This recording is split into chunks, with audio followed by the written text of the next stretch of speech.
everybody, welcome back to Taji's World of Books and welcome to another book recommendation video.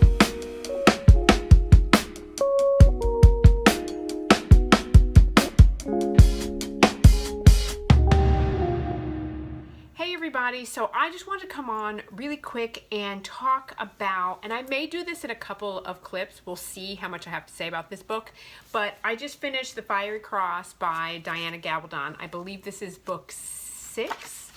Is this book 6? Book 5. This is book 5 in the series. And I have to say, thus far as I'm reading it, this is my least favorite book. I'm going to say that my favorite is probably Drums of Autumn. I'm torn between Drums of Autumn and Outlander book 1. Like, I really like those kind of equally well. They're really good to me. And then I think I liked, so say Drums of Autumn, Outlander, probably Voyager, Dragonfly and the Ember, and then The Fiery Cross is the way that I would order them thus far. This book for me, you know, these are really long books, right? And I really love them, and I love the content. I love the story. I love Jamie and Claire's story. I love Roger and Bree's story. I love a lot of the characters in here and their relationships between each other. That's why I call it a tapestry, because it's like really like a mandolin. It's like, you know, everybody is connected in different ways, and I absolutely love that. But this book is more about the day-to-day life of Jamie and Claire and the homestead that they have established at the colonies at Fraser Ridge, and selling off, not selling off, but like basically having tenants and people that are on their land and the interactions that they have with them. I think also the thing that really stood out for me is that I often think about how much time Claire and Jamie were robbed those 20 years that they were apart. Much of that time he was in prison, and also he was in indentured servitude, you know, to the British aristocrat family that Lord John took him to so that he didn't have to go to the colonies. So he spent a great deal of time there. And then he also spent 7 years of that living in a cave at Lollybrook, hiding, so before he went to Asmere prison. So 7 years of that time was spent in the cave. Then he spent a good bit of time, probably another 7 years or so, I'm not sure, at Asmere prison, and then he was indentured, you know, in indentured servitude in England, and we know that that had to be at least 6 years, 7 years, based on Willie's age at the time that he left. So, you know, and during that time also, you know, Claire was, you know, living her life, getting her MD degree and trying to figure out her life with Frank and trying to move on, thinking that Jamie was dead. And so when I think about that 20 years that was lost, it's really interesting because in this book, you know, there's an instance or a circumstance in which they come across a woman who, and it was the twins, and I can't remember their names. There's spoilers here, and I'm going to explain it as best that I can. She comes across this family that are living, they're twins, and I think the Beardsleys. And when Fanny, basically, to make a long story short, Fanny abandons her baby, and she abandons her baby because the father is a African slave, and Fanny is afraid that once it is discovered that this baby is part black, that she will not be accepted, and so Fanny abandons her, and Claire and Jamie find her, this infant, and Claire, basically all of the instincts of motherhood start to emanate from her body. Her body starts to respond, her breasts start to tingle, like, you know, Jamie looks at her and sees this bundle in her arms and wiggling under this like makeshift sling that she's created, and he's like, you know, I never got to see that, and I don't want to risk your life, and because, you know, having children during this time is a very dangerous business. And he's like, and there are many things that I can live with, and there are some things that I can't live without. And what I can't live without is you. And so he's like, if you want, I can't give you another child because I'm not willing to risk your life at our age and at your age. Because it sounds like, you know, Claire considered when she was back with Frank whether she was going to get a hysterectomy or whether she was going to make it so that she couldn't have any more children. And she just never felt like she could do that because she didn't want to take that. If for whatever reason, if they ever cross paths again, whatever, she just didn't want to take that opportunity away from Jamie. So she didn't do that. And so I think that there is some evidence, because they do talk about in this book and in the Voyager where she still is menstruating, she still is having her courses. So it would be unlikely and maybe difficult and highly dangerous if she did get pregnant again, but she probably could get pregnant again. And Jamie is like, if you want another child and we have this baby that needs a home, we could give it love, we could give it a home. If you want this, I will do this for you and I will make this happen. It'll be complicated and Jamie lays out the circumstances. He's like, but it's doable and we can do it. And he leaves the decision up to her, and she's like going through and thinking, and I like that they even talked about, like, is it going to be a problem because this baby is part black? And like both of them are like, no, that doesn't even matter. I don't even care about that. And ultimately what they decide is that we are enough for one another. And I really appreciate that and really like that, because they're getting to have the experiences of raising a family that they never had the opportunity to have. And they're having that experience through raising Brianna as an adult, but also being a father figure to Roger and helping Roger through his challenging circumstances, and then for baby Jemmy as well. And so I love to see the relationship between Roger and Jamie grow, because I was really upset with Jamie about the way he treated Roger, you know, and I understand that Roger is a complicated character, but he is from a different time. And so he's experiencing all of this. He's a scholar. He's not a woodsman. He's not like, you can't put him in the rolling hills of West Virginia. They're not West Virginia, but you can't put him in the rolling hills in the country and be like, figure it out, dude. Build me a cabin, slaughter a deer. Like, you know, it's just not the time that he's from. So he's trying to discover and figure things as he goes. Roger, much like Brianna, creates a lot of drama for himself. And he does a lot of things that you just go, Roger, like, come on. So, like, when he was on Stephen Bonnet's ship and he was taking care of that woman that is his kinsman, she's a Mackenzie, and it's like his, like, 6 times great-grandmother or whatever. He takes care of her. He's very, you know, attentive towards her, and he runs into her while they're part of the militia group. And when he runs into her, he sees her, and he really wants to make sure she's okay, and he really wants to, you know, show her that he really cares. And how does he do that? He kisses her. And you're like, Roger, why would you do that? And he doesn't really even know why he did that, but he did do it. And of course her husband sees, and that's how Roger gets into this circumstance where he's then hanged and, you know, loses his voice as a result of that. And you're just like, Roger, you created that circumstance and that situation for yourself.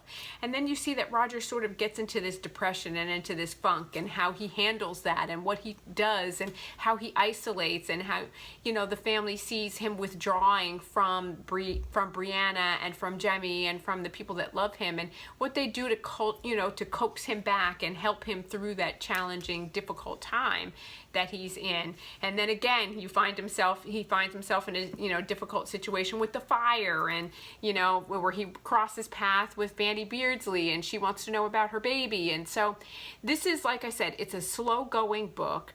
It's about day-to-day life. So it's really about, like, I think at one point in here, like, Claire gets off on this genealogy discussion, and it's pages and pages of conversation about geology. And listen, you know, I have a master's of science. I took, you know, biochem, and I took, you know, courses in biology. So I understand genealogy. And so I was like, ugh, like I slogged through that. But I understood why it's important, because we need to understand Jemmy's parentage, because we need to know whether he can cross the stones and whether he can go back. And there's still that question of whether or not Stephen Bonnet is the father of Jemmy.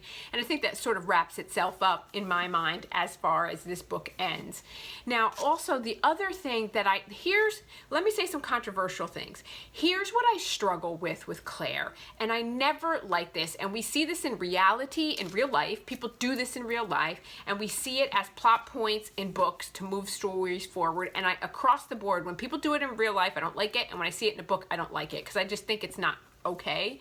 For me, when you are judgmental of someone else or what other people are doing based on current standards. And I think I mentioned this before, like I feel like Claire judges the people around her using her 21st century or 20th century mindset, and she looks down and frowns down upon other people. And I don't think she realizes that she does it, but I see her as being very judgmental. Like that would be like me falling through the stones, going back in time when she was in France and Dragonfly in the Ember, and she's pushing herself and she's working at the hospital and she's putting herself in challenging situations, and she goes out on the battlefield and all that, like everything that happened with the loss of faith.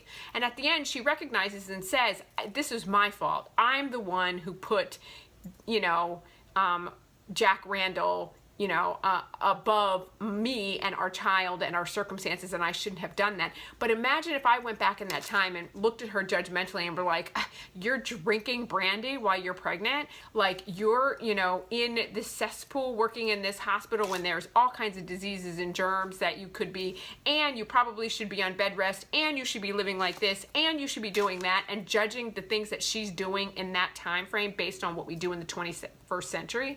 Like you just can't, you can't do that. It is a different time and a different era, and I get that she gets it, and Claire is very good at backing up. Like she will automatically get into that headspace, right, and get judgy to me.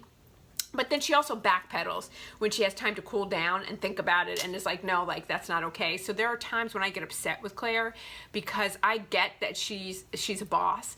I get that she goes into go mode and she's gonna fix stuff, but she puts herself in circumstances and situations, and then she's judgy about it, and she doesn't, she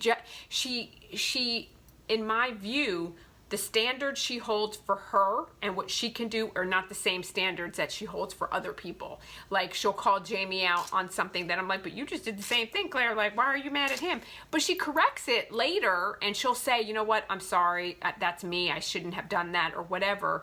But I just have a little bit of a hard time. But I'm seeing Claire's character evolve over time, like how she was back in Outlander, right? And the things that she got her goat up about and what she was upset about and things that she did then, and even through to Dragonfly in the Ember, through Voyager. And now as I see her here, she's, you know, it's 20 years later, she's older, she's wiser, she does things in a different way, she approaches things in a different way, she's able to reel herself in. She might get fired up, like I get fired up, like she's gonna get fired up about something, but she checks herself before she says something. And so I see that evolution and arc and character development in Claire as a character, and so I really appreciate that, and I like that. Because in the beginning I was mad at her. Like I was just like, you need to settle. Like you just need to settle down. And then I was like, let's back up, because I know how I get in certain things, because I can be judgy and I can get on my high horse and I can be like, are you trying to tell me about what? Like, excuse me, do you, like, okay, back up, hang on a second. I have a degree in and like, no, you can't. Like nobody's gonna receive that well. And so I get it and I understand, and I can see that evolution in her over time, and so I really respect that and really like that. And then putting it in context, right? Like these books have been written and over, you know, gosh, like 30 years, 30 years, like really long time.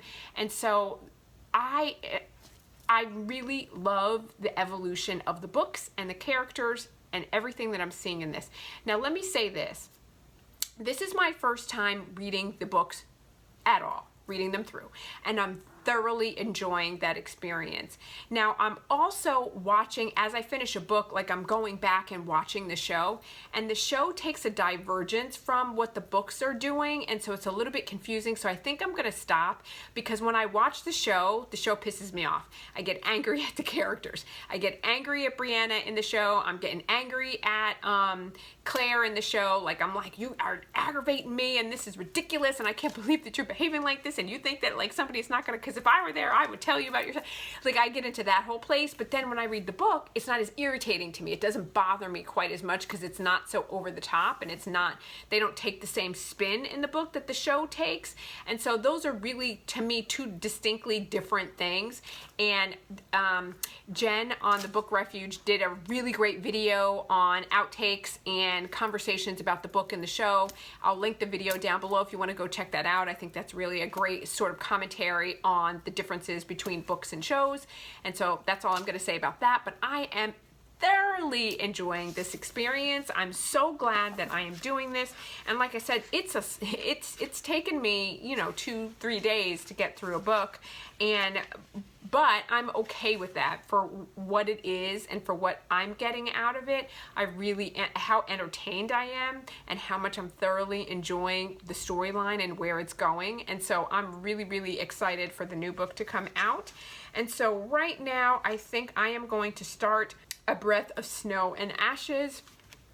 I will probably start that tonight, hopefully, and I will get through that, and that will be my next upload. I'm having a little bit of challenge with my my laptop, and so I think we're going to have to take it in. So I may pre-film a couple of clips or a couple of videos so that I have those like queued up and ready to go, and so might mean that the next book in the Outlander series that I will be able to review and get it uploaded, depending on how long it takes them to repair my computer, probably won't be until Friday. So that is what it is, right?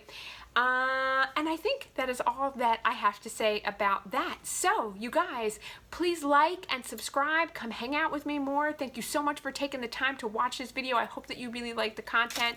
And if you have any comments, please leave them in the comments below. I'm always open to hearing feedback. And hit the like bell. It helps me. Hit the notification bell, although you know I upload new videos every Monday, Wednesday, and Friday. So I look forward to seeing you in my next video.